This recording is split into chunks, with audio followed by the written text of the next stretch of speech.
Well, I'll begin at where the introduction left me.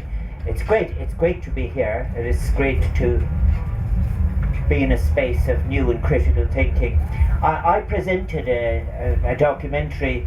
Leona Rita, Frank Stapleton and myself travelled to Rio in 1992, and the documentary was called 7 Days to Save the World. And in a way, I conducted the interviews with all sorts of people, but it was the beginning of things going very wrong in relation to language. It was at that conference that the concept of sustainable development was used widely.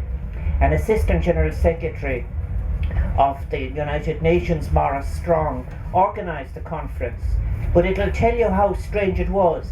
The Business Council for Sustainable Development was invented just immediately before the conference, and the chairman of that was the head of Nescafe. The vice chairman was the vice president of Fiat. I interviewed them all, but they were given full recognition as if they were in fact a member of the United Nations. While at the same time, I remember going and filming some pieces with Greenpeace, and all of the atolls and islands in the Pacific were not represented because, of course, they were colonies and other countries were supposed to be speaking on their behalf. Holland and all these other, many European Union countries. But I think that what I saw happening then was the importance of language, and all I've just said in my 5 minutes that my daughter tells me I was to speak here is that I want to just say how this went wrong. What happens when the word sustainable is not respectable anymore because it is being massively abused? But really the problem is older than that. The problem goes back to what I think is the misuse of the word enlightenment. And what I want to say about people who are trying to think out new ways is that you really have to think about a new enlightenment. The enlightenment, so-called, was something that came out of a period of empire. And when that great period of the end of the 17th and 18th century, when empire was being established across the world, it was done with a set of assumptions about indigenous people, particularly.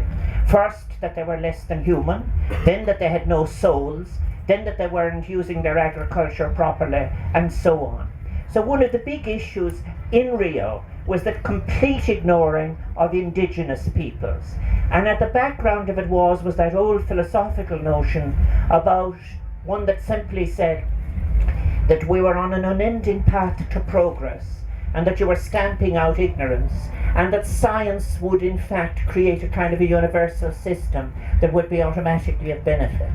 There were good people who wrote against it, odd people like Denis Diderot and others in France, and they said, look, the phrase they used curiously was, they said, when people from Europe go into these places, they're like feral tigers. That was the word they actually used. And I think that as it went on, and as things became justified this question of empire, that's when in fact the division takes place.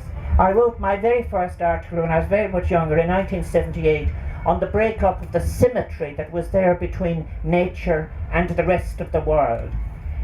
In the period I'm talking about, Francis Bacon said, a well-respected philosopher in his day, wrote, I lead to you nature and her children in bondage for your use.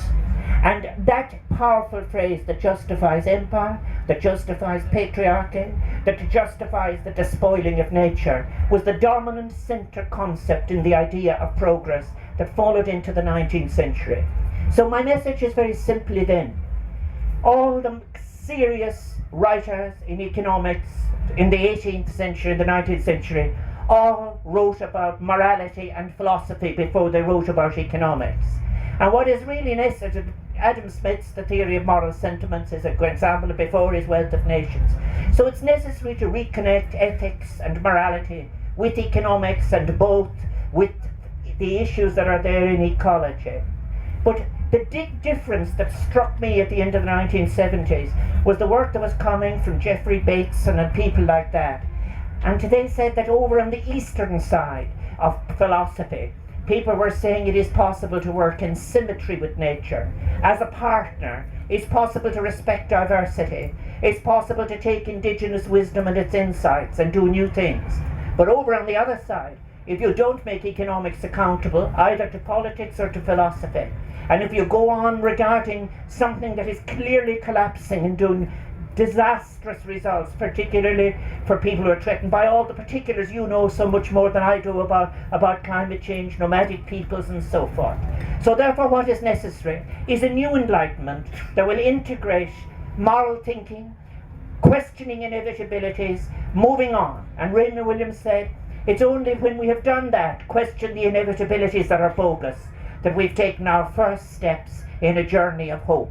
There is possible to do all of that, but all around the world and our shared planet, it is possible to pick up different pieces of indications of how people can live in a clear and sustainable way. But in the end of the day, it's rather like this, as we say in Irish, we scar Céile Marmite.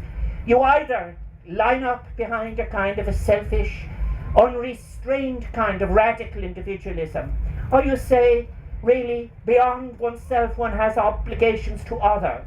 Beyond that, in turn, one has obligations to other generations, and intergenerational justice matters.